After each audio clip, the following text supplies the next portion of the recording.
Imagine a world where the simple act of drawing fresh water or flushing away waste is a luxury beyond reach. For millions of people today, this is still a harsh reality.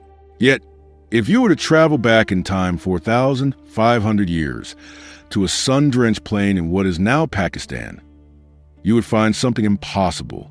You would walk through a door into a private bathroom, use a toilet, and watch the waste disappear down a terracotta pipe, flowing seamlessly into a sophisticated, city-wide underground sewer system. This was not Rome. This was not Victorian London. This was Mohenjo-Daro, a Bronze Age metropolis that mastered civil engineering while most of the world was still living in scattered villages. But how did a civilization so ancient perfect the technology of water and sanitation millennia before the rest of humanity caught up? Who were the masterminds behind this gridlocked city of baked brick? And perhaps most haunting of all, why did this utopia of cleanliness and order simply vanish, leaving its pipes dry and its streets silent for 40 centuries? To understand the miracle of Mohenjo-Daro, we must first understand the hostile environment it conquered. Rising from the fertile but unpredictable floodplains of the Indus River, the city faced the dual threats of scorching heat and devastating floods. Most ancient cultures surrendered to the landscape, but the builders of the Indus Valley civilization chose to tame it. They did not build haphazardly. Before a single brick was laid, someone planned the city. This was the birth of urban planning. If you were to fly over the ruins today, you would see a grid so precise it looks like Manhattan. The streets run north-south and east-west, catching the prevailing winds to act as a natural air conditioning system. But the true genius lies not in the wind, but in the earth. Unlike the mud brick structures of Mesopotamia that crumbled in the rain, Mohenjo-Daro was built from millions of oven-baked bricks, standardized to a perfect ratio. This was an industrial feat that suggests a centralized authority, a government not obsessed with building tombs for the dead, but with improving life for the living. As you walk the Central Avenue, the silence of the ruins belies the bustle that once filled them. But look down.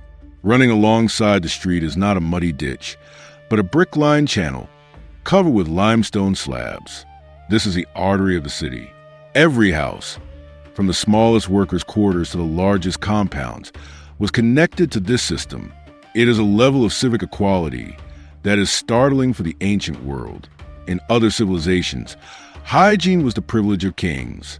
In Mohenjo-Daro, cleanliness was a birthright. The city has been called the City of Wells, and for good reason.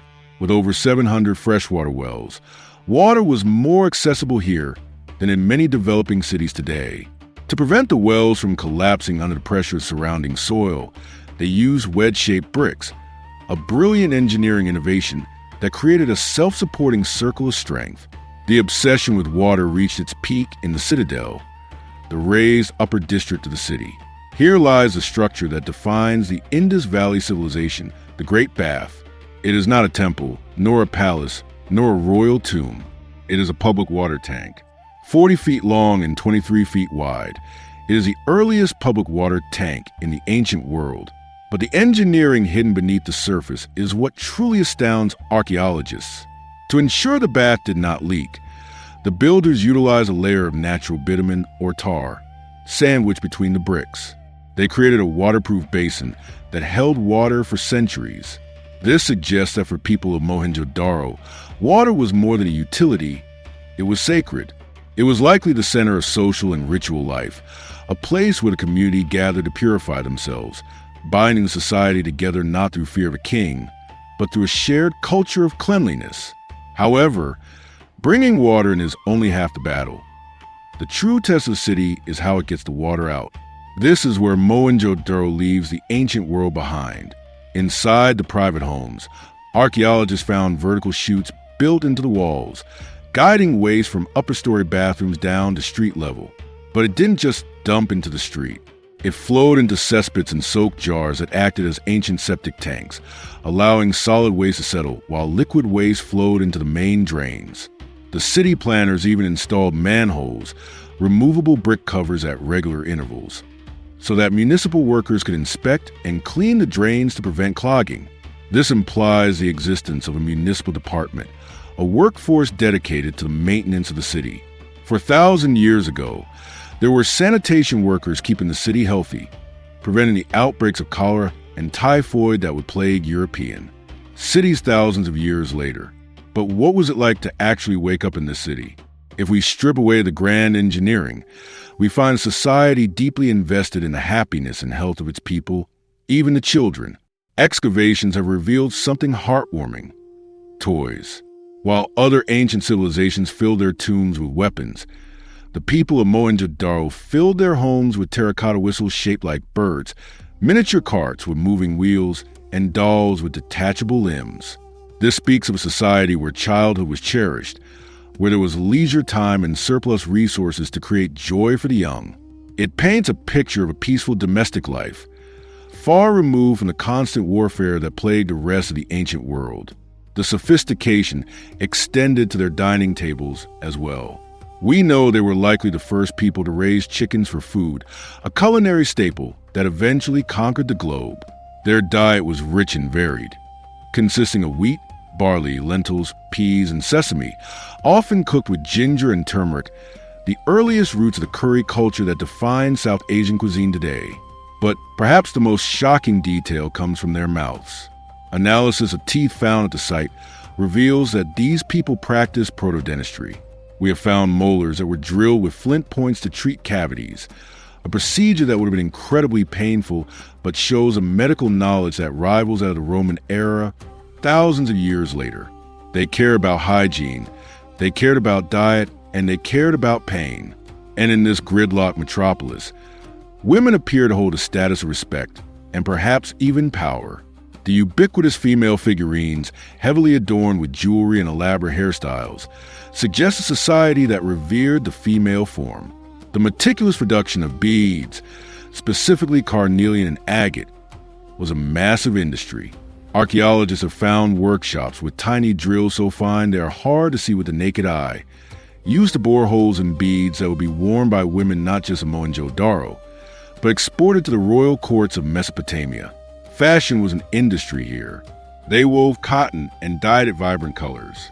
The people of Mohenjo-Daro were not drab survivalists. They were a colorful, fashionable, and clean society walking the streets of a city that worked like a machine. To truly grasp the magnitude of Mohenjo-Daro, we must also look at the commerce that ran the city. If you were to enter the marketplace 4,000 years ago, you wouldn't just see a local bazaar. You would be standing in the center of a global trade hub. Archaeologists have uncovered something remarkable: standardized weights and measures. From the smallest cube of chert stone used by jewelers to weigh gold dust, to the massive weights used for sacks of grain. The ratio is identical across a territory of 1 million square kilometers. This reveals a startling economic truth. The Indus Valley operated on a unified currency of mass. Merchants from Mohenjo-Daro could trade with merchants from Harappa for 100 miles away without a single dispute over quantity. This level of standardization implies a rigid, sophisticated bureaucracy that enforced fair trade, creating a stable economy that allowed the city to flourish for 700 years without the need for a standing army. This obsession with precision extended to their art and craftsmanship, yet it brings us to the greatest silence of the ancient world. While we can read the hieroglyphs of Egypt and the cuneiform of Mesopotamia, the script of the Indus Valley remains undeciphered. We have found thousands of steatite seals, small, square stamps carved with exquisite images of unicorns, bulls, tigers, and elephants, accompanied by short strings of symbols. These were likely used to tag bundles of goods, a Bronze Age branding system. But because the inscriptions are so short, and because we have no Rosetta Stone to translate them, their language is locked away from us. We do not know the names of their kings, their gods, or even the original name of the city itself. Mohenjo-Daro is merely a modern Sindhi, term meaning mound of the dead. We are looking at a civilization that could engineer a flush toilet, but cannot tell us its own name. It is a ghost story of history, where the physical reality is undeniable, but the voice is missing. Despite this silence, the artifacts scream a society that valued skill and beauty. Consider the dancing girl, a small bronze statuette found in the ruins. She stands with a confident posture, hand on her hip, adorned with bangles that cover her arm. This tiny figure proves that Mohenjo-Daro possessed advanced knowledge of metallurgy, specifically the lost wax casting technique, thousands of years before it became common in Europe. Then there's the Priest King, a stone sculpture of a bearded man wearing a robe with a trefoil pattern. His eyes are half closed, perhaps in meditation. These figures suggest a people who celebrated humanity, fashion, and perhaps a spiritual connection that was internal and peaceful, rather than external and monumental. There are no depictions of prisoners of war, no carvings of kings smiting enemies. In a world of blood and conquest, Mohenjo-Daro stands out as a singular anomaly, a superpower built on trade and tolerance. But how far did their influence reach? Cuneiform tablets from Mesopotamia speak of a distant land called Meluha, a place of black wood, copper, and gold. Historians now believe Meluha was the Indus Valley. This means that 4,000 years ago, ships from Mohenjo-Daro were navigating the Persian Gulf, docking in the harbors of modern-day Iraq, Bahrain, and Oman. They were the key players in the first global economy. They exported timber, cotton, and semi-precious stones like lapis lazuli. The wealth generated from this trade is likely what funded the massive maintenance costs of their sewer systems and public baths. It was a cycle of prosperity. Engineering created health. Health created a productive workforce. The workforce created goods, and goods created the wealth to maintain the engineering. However, this delicate balance relied heavily on a predictable climate, and the Earth is rarely predictable for long. The forensic evidence from skeletons found in the upper layers of the city tells a dark story of the final days. We see signs of malnutrition, disease, and violence that were absent in earlier eras. This wasn't just a sudden end. It was a slow, agonizing strangulation. Scientific data from ancient riverbeds indicates that the river systems which sustained the region's agriculture began to dry up due to tectonic activity, shifting the water sources. Simultaneously, a global megadrought hit the region, weakening the summer monsoons. The lush plains turned to dust. The city of wells began to run dry. Imagine the psychological toll on a people who had mastered water, only to watch it betray them. As the rivers receded, the trade routes collapsed. The surplus grain that fed the city disappeared. The authority of the priests or administrators, which likely rested on their ability to predict and control the water, would have shattered. The meticulous civic order broke down. Large mansions were partitioned into smaller, cramped quarters. Pottery kilns were built in the middle of the once pristine avenues. The garbage collectors stopped coming. The drains clogged, and the sewage that had once been whisked away now spilled into the streets, bringing disease back with vengeance. The city did not fall with a bang, but with a whimper. Families packed what they could and drifted away to the east and south, devolving from urban citizens back into rural villagers. The knowledge of urban planning was not passed down. It was abandoned as a failed experiment, a casualty of climate change. The tragedy of Mohenjo-Daro is not just that it fell, but that its knowledge was lost. When the city was abandoned around 1900 BCE, the technology of the covered drain and the flush toilet disappeared from the Indian subcontinent for nearly 3,000 years. The world forgot that sanitation was possible on a grand scale. We forgot that urban planning could save lives. As we look at the ruins today, standing stark against the horizon, they serve as a humbling reminder. We are not the first to build great cities, and we are not immune to the forces of nature. They solved the problems we still struggle with, and they did it with nothing but mud, fire, and ingenuity.